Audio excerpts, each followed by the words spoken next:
नमस्कार दोस्तों। आज हम पुरुषोत्तम मास के 7वें दिन पुरुषोत्तम मास के महात्म की अध्याय 7 की कथा लेकर आए हैं। नैमिषारण्य में बैठे ऋषियों ने जब सूत जी से पूछा कि भगवान श्री कृष्ण ने अधिक मास के दुख को सुनकर क्या किया, तब सूत जी ने 7वें अध्याय की यह दिव्य कथा सुनाई। सूत जी बोले, हे मुनियों, यही प्रश्न नारद जी ने भी भगवान नारायण से किया और अब मैं यही उत्तर आपको सुनाता हूं।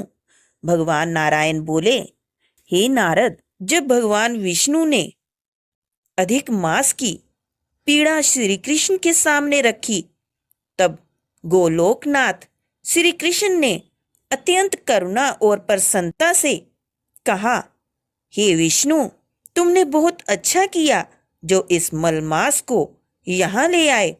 अब इसका उद्धार निश्चित है।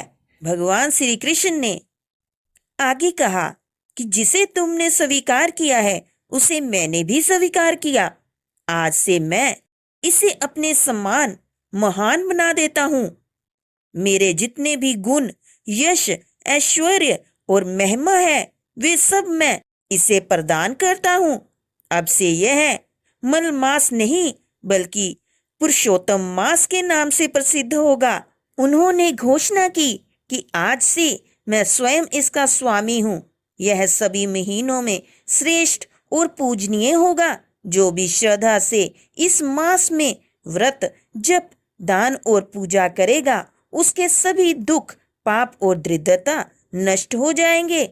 भगवान ने आगे इसकी महिमा बताते हुए कहा कि अन्य मासों में किए गए पुण्य सीमित फल देते हैं, परंतु इस पुरुषोत्तम मास में किया गया एक छोटा सा पुण्य भी करोड़ों गुना फल देता है। जो मनुष्य इस मास में भक्ति करता है, वह बिना कठिन तपस्या के ही मेरे परम धाम को प्राप्त कर सकता है। भगवान श्री कृष्ण कहते हैं, जो लोग इस मास का अनादर करते हैं, धर्म कर्म नहीं करते, स्नान दान और जप से दूर रहते हैं, वे दुर्भाग्यशाली होते हैं और उन्हें जीवन में दुख ही मिलता है। परंतु जो श्रद्धा और विश्वास से इस मास का पालन करते हैं, उन्हें धन, संतान, सुख और अंत में मोक्ष की प्राप्ति होती है। भगवान कृष्ण ने विशेष रूप से कहा कि मेरे इस पुरुषोत्तम मास के भक्त मुझे अत्यंत प्रिय हैं। उनके छोटे से प्रयास पर भी मैं प्रसन्न हो जाता हूँ और उनकी मनोकामनाएं शीघ्र ही पूरी करता हूँ। उनके दोषों को भी मैं नहीं देखता।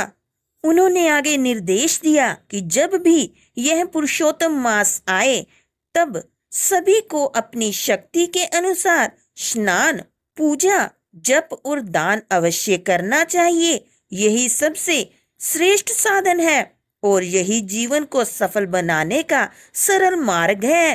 अंत में भगवान श्री कृष्ण ने विष्णु से कहा कि अब आप इस पुरुषोत्तम मास को साथ लेकर वैकुंठ लोक जाओ और इसे जगत में स्थापित करो, ताकि सभी लोग इसका पालन करें और इसका लाभ प्राप्त करें। भगवान श्री कृष्ण के ये वचन सुनकर भगवान विष्णु अत्यंत प्रसन्न हुए। उन्होंने श्री कृष्ण को प्रणाम किया और अधिक मास, जो अब पुरुषोत्तम मास बन चुका था, को साथ लेकर गरुड़ पर सवार होकर वैकुंठ लोक लौट आए। यहीं पर हमारे 7वें अध्याय की समाप्ति होती है। जय पुरुषोत्तम मास।